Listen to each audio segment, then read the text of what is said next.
حرف یا با زاویه 63 شروع میشه، از زاویه 63 چرخش پیدا میکنه به سمت قائمه. این قسمت دوباره 63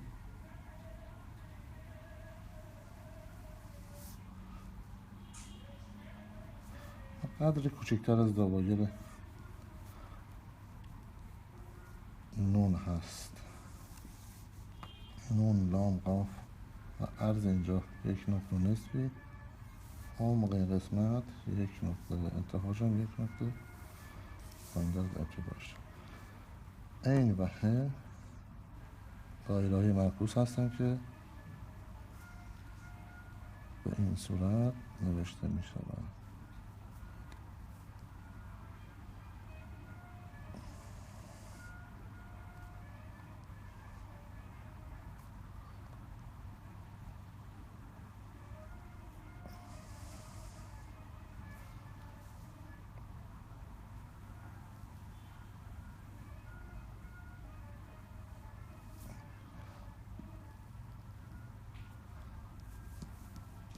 کمی عرض این قسمت بیشتر از دوایر نون و مشابه هست.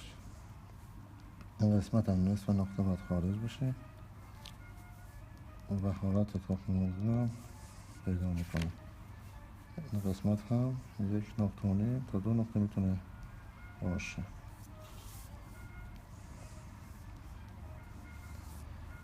دایره هم مثل همین عین در ابتدا با زاویه 63 شروع میکنیم. این قسمت کمی پهن‌تر،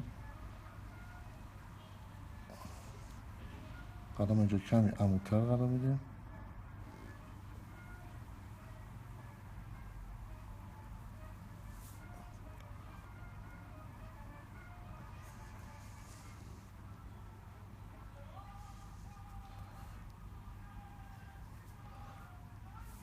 این قسمت هم تقریبا 1.5 الی 2 نقطه میتونه باشه.